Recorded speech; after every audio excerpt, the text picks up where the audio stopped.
My name is Naomi from O in Enugu State, Nigeria. For 25 years of my life, I was fully immersed in what we call the kingdom of darkness. I held a position rarely spoken of, yet deeply felt by many. Within the coven, my role was known as a midnight financial assassin. I wasn't assigned to cause physical harm, sickness, or accidents. My work was quieter and far more destructive. I was trained to interfere with the finances of Christians while they slept when they were unaware, spiritually unguarded.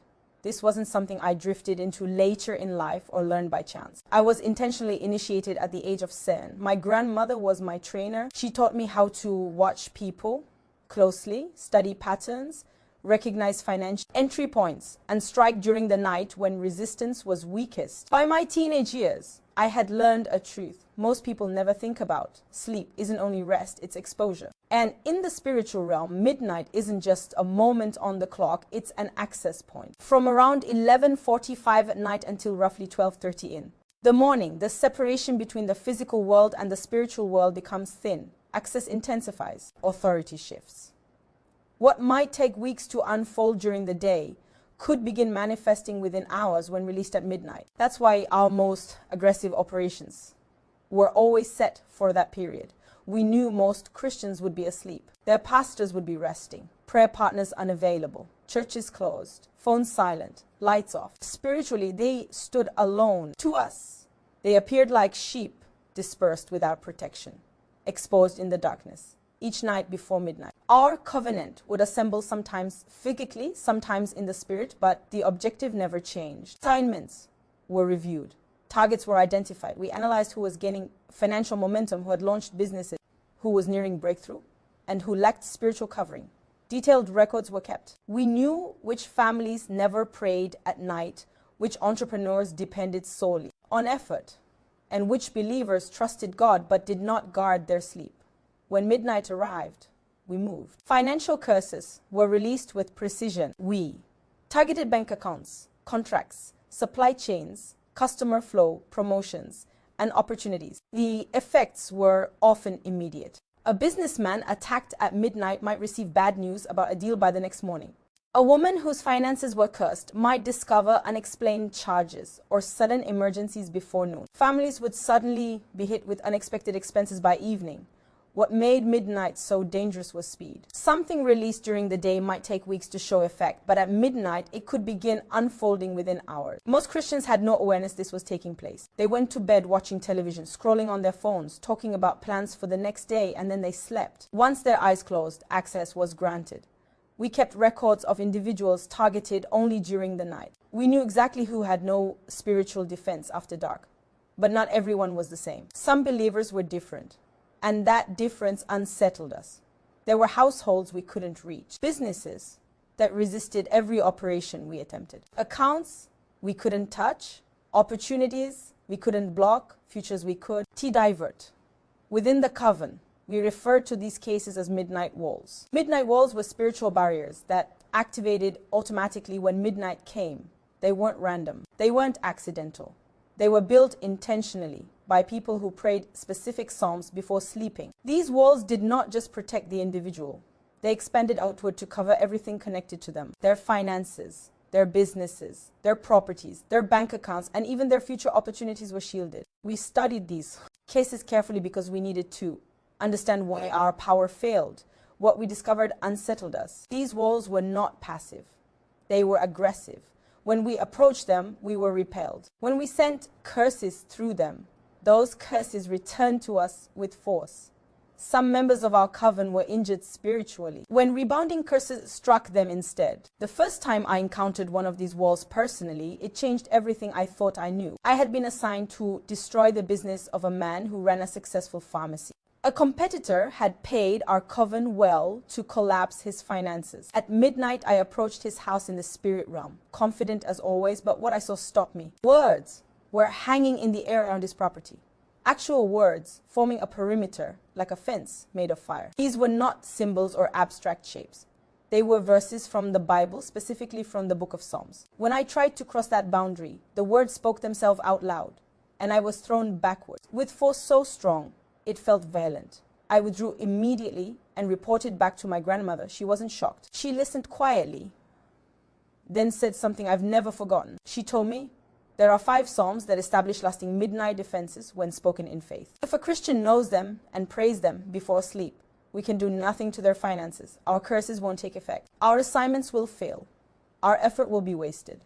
That night, something shifted within me. I began to see that the real battle over finances doesn't happen during the day. It happens while people are asleep. The Christians we could never reach weren't always the most intelligent, wealthy, or educated. They were the ones who understood the power of midnight. In gatherings with senior witches from different covens, this truth surfaced again and again. We would analyze why certain individuals stayed untouched despite repeated attempts. Eventually, one of the most powerful witches, present a woman with more than 60 years of experience, said it plainly. She said, there are Christians whose finances are locked behind walls we cannot penetrate. Every night at midnight, while we send curses, they are building walls. While we attack, they defend. While we speak destruction, they speak blessing. And their words come from a book that carries more authority than all our incantations combined. She was talking about the Bible. She was talking about those psalms. She was admitting without hesitation that our power could not override scripture spoken at the right time with genuine faith. That realization haunted me. I had seen too much to deny it. I had watched curses fail repeatedly. I had watched financial traps collapse and reverse. I had seen people we targeted rise instead of fall. And all of it traced back to what they did before they slept. Midnight was our strongest hour, but it was also the hour where our defeat was most comfortable.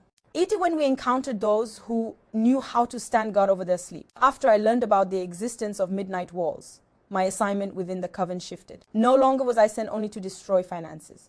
I was instructed to observe, analyze, and understand why certain attacks failed. We needed intelligence. We needed patterns. We needed to know what separated those we could break from those we could not touch. I began paying close attention to timing, behavior, and outcomes. What I discovered was unsettling in its simplicity. The people whose finances collapsed were not always careless or sinful. Many of them were hardworking, generous, and sincere believers.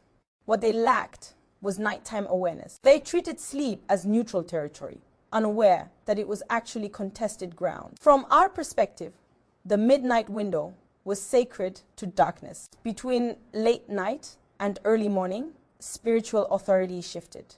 Human defenses dropped. Conscious resistance disappeared. That was why our operations during that period were so effective. During the day, people could pray, think, resist, and discern. At night, their minds went quiet. Their bodies went still and access increased. We designed financial attacks to exploit that stillness. We placed snares that did not look like curses in the natural world. They appeared as bad decisions, sudden expenses, delayed payments, failed contracts, or repeated emergencies. The victim rarely suspected a spiritual cause. Why blamed luck, the economy, or themselves? We operated systematically. Before midnight, we would identify what kind of financial gate each target had opened. Some people had opened gates through fear and anxiety, others through pride and overconfidence, some through exhaustion, burnout, or unresolved anger. Once we identified the gate, we tailored the attack. For someone anxious about money, we amplified worry until they made reckless choices. For someone confident in their success, we introduced subtle distractions that caused them to overlook details. For business owners, we targeted relationships. For employees, we targeted timing. The goal was always the same: to create leakage, delay, or collapse without drawing attention to the source. What made midnight especially powerful was speed. A curse placed at noon had to contend with the day's activity. People were alert, interacting with others, noticing things, and questioning inconsistencies. At midnight, everything accelerated. We could plant a spiritual influence and see results by morning. Contracts would collapse overnight. Favor would vanish suddenly. Money would drain with no visible cause. Many woke up already behind, already losing, bewildered by what had changed while they slept. Yet, there were exceptions. Some targets could not be broken. Assignment after assignment, increasing power and reinforcements, failed to produce any effect. When we studied these cases, one pattern always emerged. These individuals had consistent nighttime routines, not complicated rituals, just specific words spoken intentionally before sleep. They ended their day deliberately, not casually drifting into rest. Saying these words seemed to activate a protective force one night. I was sent to observe a family we had repeatedly failed to penetrate. They weren't wealthy, but their finances remained steady and continued to improve despite constant opposition. From the spirit realm, I watched their house as midnight approached. At around 11:50, the father sat up in bed and opened the Bible. He read out loud, quietly, but firmly. The mother listened. The children were already asleep. As the clock passed midnight, something formed around the house. It was not dramatic in appearance, but it was solid. It felt like pressure, like resistance. When we approached, our movement slowed. Authority shifted. We could not advance. It was as if the space was already occupied by something stronger. Inside the coven, we documented these events. We noted the specific scriptures used. Over time, a pattern became undeniable. There were 5 psalms that consistently produced this effect. When prayed before sleeping, especially during the midnight window, they created layered protection. One psalm hid the person, another assigned guardianship, another sealed emotional access, another released blessing, another provided sustained defense during sleep. Individually, they were powerful. Together, they were devastating to our operations. This knowledge created tension within me. I had spent years perfecting the art of financial destruction. Yet, here were people neutralizing it simply by speaking ancient words with faith at night. The power imbalance was undeniable. In meetings, some coven members grew angry. Others grew fearful. A few began questioning their own involvement. We had been taught that darkness always had the advantage at night. But these people were turning midnight into their strongest hour. I began to reflect on the Christians we succeeded against. Almost all of them shared one habit. They went to bed mentally exhausted. Their minds were full of worry about bills, plans, and problems. They did not close their day with intention. They did not speak life over their finances before sleeping. That mental state created opening. Anxiety was one of our favorite entry points. When someone slept in fear, their spirit remained restless. That restlessness gave us access to influence dreams, emotions, and decisions the next day. A person who woke up anxious made poor financial choices. They accepted bad deals. They rushed decisions. They ignored warnings. All of that was by design.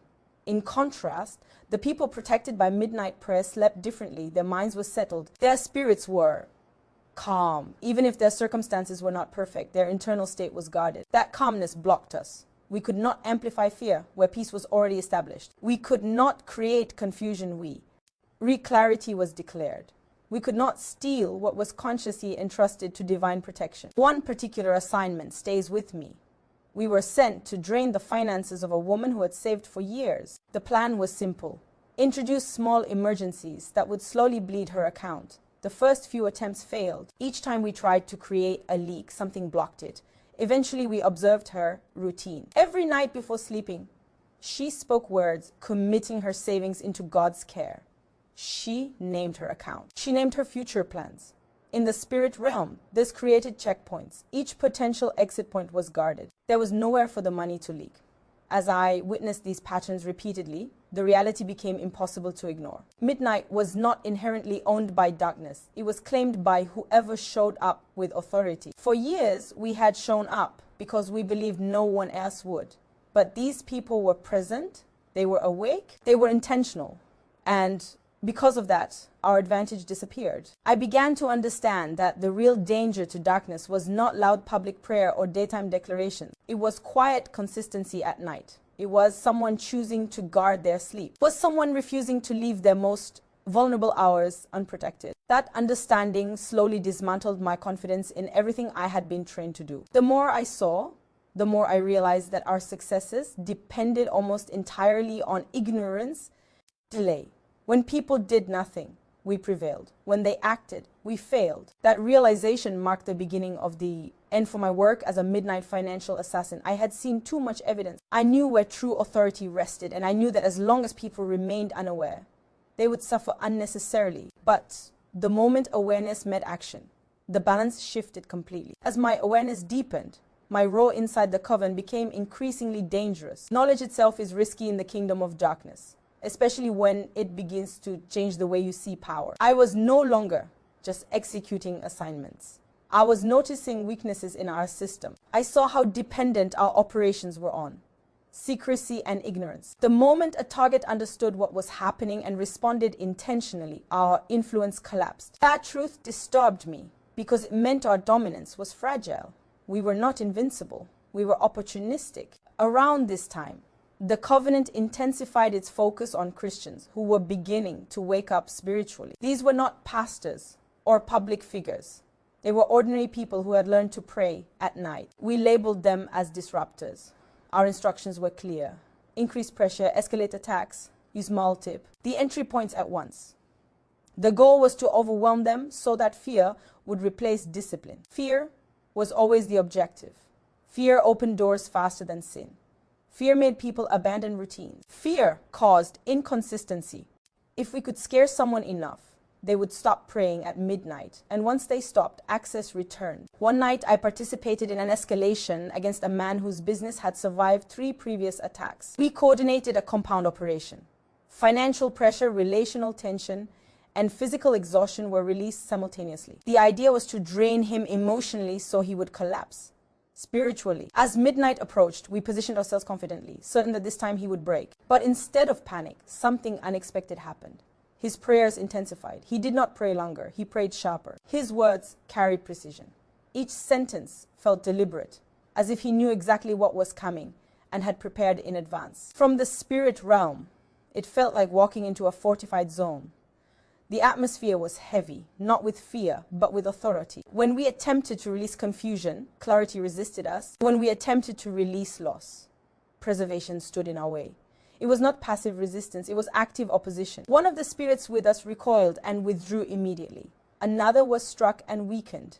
The operation failed completely. What alarmed me most was not just that we failed, but that the man slept peacefully afterward. There was no agitation, no restlessness, no emotional disturbance. That level of peace meant we had no residual influence to exploit the next day. After that night, internal discussions within. The coven grew tense. Some members argued that we needed new strategies. Others insisted that we, 1853 to 19, Trininoy, simply needed more power. But a few elders spoke a truth no one wanted to hear.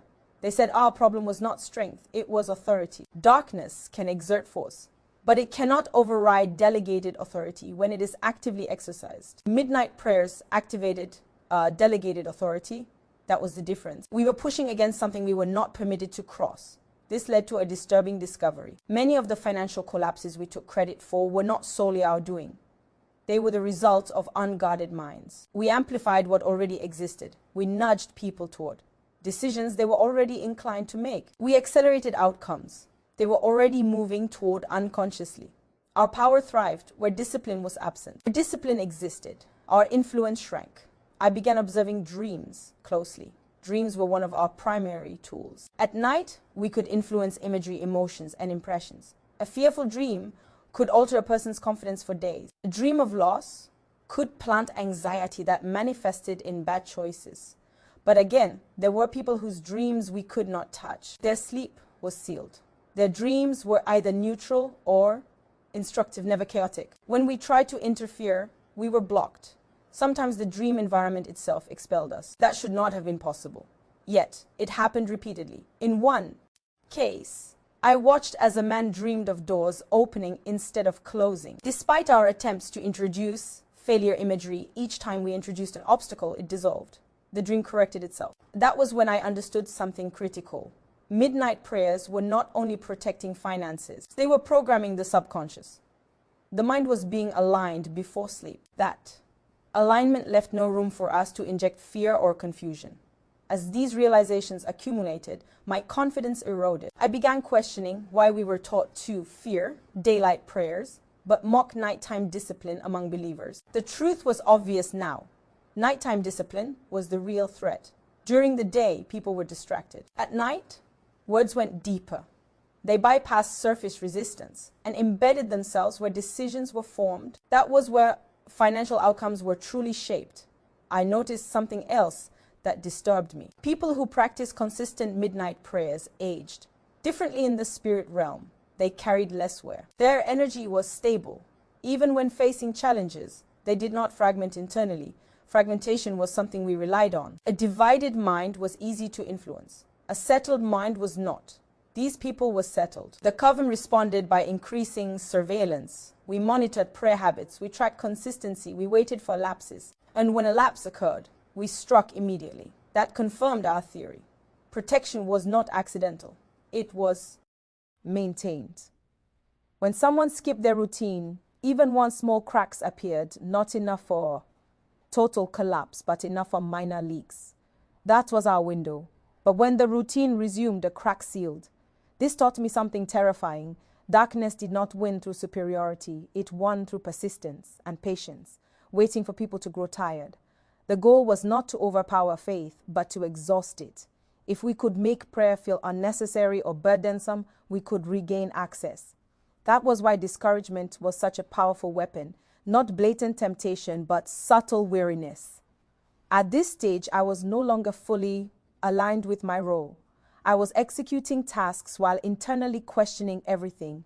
I had seen proof too many times.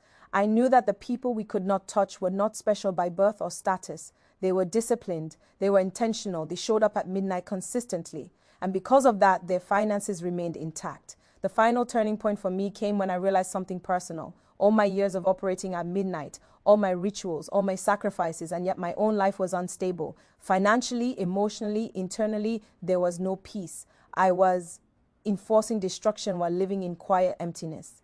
Meanwhile, the people we targeted slept peacefully and woke with clarity. That contrast became unbearable. I began to understand that midnight reveals who truly holds authority. Not who is loud, not who is feared, but who is consistent. Darkness depends on neglect. Light thrives on discipline. And once that discipline is established, especially at night, the balance of power shifts in ways darkness cannot correct. In the kingdom of darkness, hesitation is visible. Doubt has a scent. Questioning authority creates ripples, and those ripples attract attention. I continued to participate in assignments, but my effectiveness was under scrutiny. Elders began pairing me with observers, spirits whose sole task was to monitor loyalty. They didn't need to ask questions. They watched reactions. They measured obedience. And more than anything, they watched what disturbed me. What disturbed me most was repetition. The same pattern kept appearing over and over again. Whenever we succeeded in collapsing someone's finances, there was always a gap we exploited, a moment of neglect, a season of exhaustion, a break in discipline. But whenever someone maintained consistency at night, our strategies failed, regardless of how sophisticated they were. It didn't matter how many spirits were assigned. It didn't matter how much energy was released. Authority does not multiply by numbers. It responds to alignment. We were taught to believe that darkness ruled the night by default. But I now knew that was a lie reinforced by human silence. Darkness does not own midnight. Midnight is neutral until claimed. Whoever speaks first with authority sets the tone. That realization terrified me because it meant that the entire structure of our operations relied on people doing nothing. Silence was our greatest ally. Fatigue was our second. When people were too tired to pray, too distracted to speak, too discouraged to persist, we moved freely. I began noticing how aggressively we attacked people during TR and session seasons, promotions, business expansions, relocations, marriages, and new ventures were prime targets. These seasons required energy, and energy depletion led to nighttime neglect.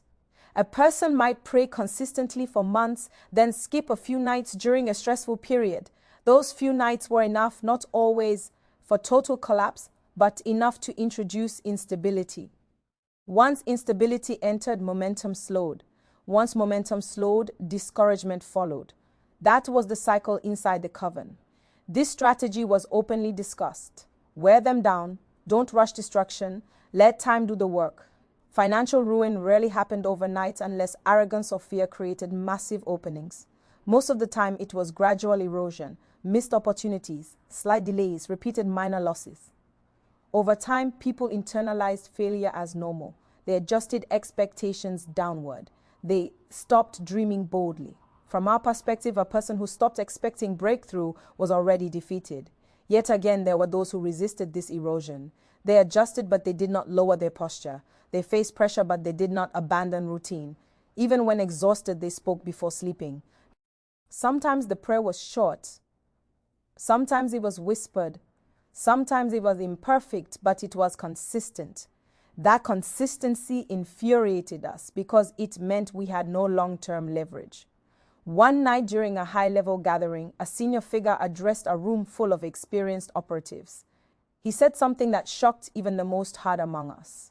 He said, "Our greatest threat is not faith, but discipline. Faith can fluctuate. Discipline sustains authority even when emotions fail." Midnight discipline was producing believers who did not panic under pressure. Panic was one of our primary tools. Without panic, manipulation was limited. I was assigned to observe a man who had recently suffered a significant financial loss but did not spiral. From our analysis, he should have collapsed emotionally. Instead, he adjusted calmly and continued his nighttime routine. Watching him was unnerving. Loss did not open him. Grief did not unguard him. He acknowledged pain, but he did not surrender ground. That restraint made him untouchable. I began realizing that our obsession with breaking people quickly was misguided. The real battlefield was endurance. Whoever endured longer won. Darkness relied on urgency. Light relied on patience. At midnight, patience was reinforced. People who prayed consistently at night developed a long view. They stopped reacting impulsively. They stopped chasing every opportunity. They waited. Waiting starved us. Impulsive decisions fed us. This internal conflict reached a peak when I was ordered to participate in an operation designed not to steal money, but to corrupt motivation. The target was a man who had begun helping others understand nighttime prayer. The instruction was to make him tired of responsibility, introduce distractions, increase obligations, overload his schedule. The goal was to make midnight feel like a burden instead of a privilege. We succeeded partially. He became busier, pressure increased. But instead of abandoning his routine, he adapted it. He prayed earlier. He simplified his words. He involved his family. What was meant to isolate him strengthened his environment. That adaptation was something we had not anticipated. Flexibility combined with discipline was devastating to our strategies. At that point, my internal resistance became obvious. I was no longer celebrating success. I was no longer eager to escalate harm. I was watching, learning, and comparing outcomes. The contrast between our promises and reality was glaring. We promised power, but delivered instability. We promised control, but required constant maintenance. We promised advantage, but collapsed under consistency. I started examining my own nights. I had spent years awake at midnight enforcing destruction. Yet my own sleep was restless. My mind was chaotic. My finances were inconsistent despite my position. I had access to power, but no peace. That contradiction haunted me. The people we failed against slept deeply. They woke refreshed. They moved with clarity. That was not coincidence. One night during a routine observation, I made a choice that would have been unthinkable years earlier. Instead of participating, I withdrew and watched from a distance. I observed how the atmosphere shifted when prayers were spoken. It was not emotional. It was structural. Something was being ordered. Something was being aligned. Midnight was not being used to fight. It was being used to establish. That was when I understood the deepest truth of all. The people we could not touch were not fighting darkness. They were building light. Darkness reacts. Light establishes. Midnight prayers were not defensive rituals. They were declarations of ownership. Ownership over mind, finances, future, and rest. And ownership, once established consistently, cannot be stolen. From that moment on, my allegiance was fractured beyond repair. I knew the system too well to pretend ignorance. I knew its limits. I knew its dependence on neglect. And I knew that once people understood the importance of guarding their nights, the reach of darkness would continue to shrink. The power we claimed was real, but it was conditional, and conditions can be broken. I had reached a point where continuing meant denying truth I had witnessed repeatedly. Midnight had revealed more than just strategies.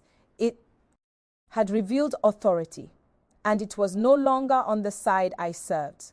By the time the final phase of my story unfolded, I was living two lives at once. Outwardly, I still appeared connected to the system I had known since childhood. Inwardly, everything had already collapsed. Once truth becomes clear, pretending becomes exhausting. I could no longer unsee what I had seen or unknow what I had learned. Midnight, which had once been my strongest hour of operation, had become the hour that exposed every lie I had believed about power, control, and authority. The final assignments I participated in felt hollow. The rituals were familiar, the procedures unchanged, but the fear was gone. Fear had always fueled obedience. Without it, the system felt fragile. I noticed how much effort it took to maintain dominance.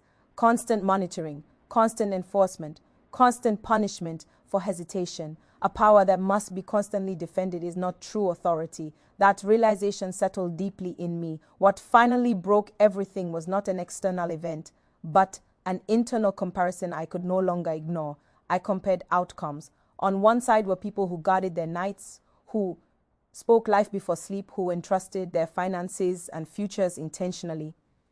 On the other side were those of us who operated in darkness, restless, unstable, always maintaining, always repairing, always hungry for control, yet never satisfied. The contrast was unbearable. One side had peace even in loss. Her had anxiety even in apparent success. One night at midnight, instead of engaging in any operation, I sat still.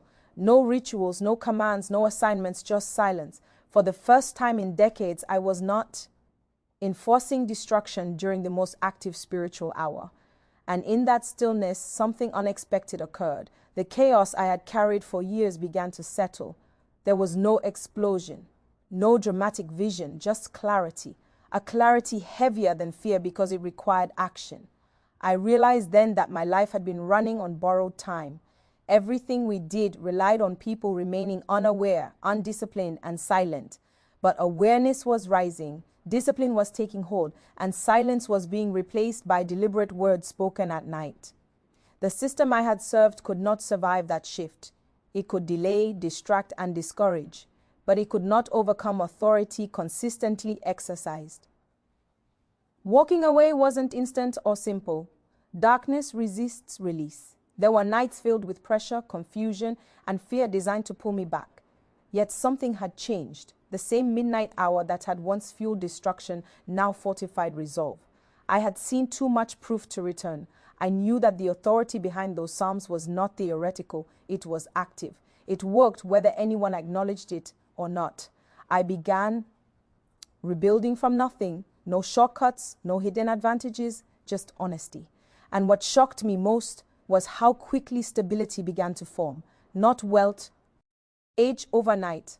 Not sudden miracles, but order, peace, clarity, direction. The very things I had never possessed despite years of power. My sleep changed, my thoughts settled, my decisions slowed down. That alone transformed outcomes. I share this not to glorify darkness, but to expose its limits. The greatest lie ever sold is that people are powerless at night. Midnight is not a weak hour. It is the most strategic hour of all. Whatever you allow to dominate your thoughts before sleep shapes your decisions after waking. Whatever you speak consistently at night programs your expectations, and expectations govern choices. Choices shape finances. It is that simple and that profound. If there is one truth I want you to understand, it is this. Nothing is stealing from you randomly. Nothing is attacking you without permission. Access is always granted through neglect, fear, or exhaustion. And access can be revoked the moment discipline replaces passivity. You do not need to be perfect. You need to be consistent.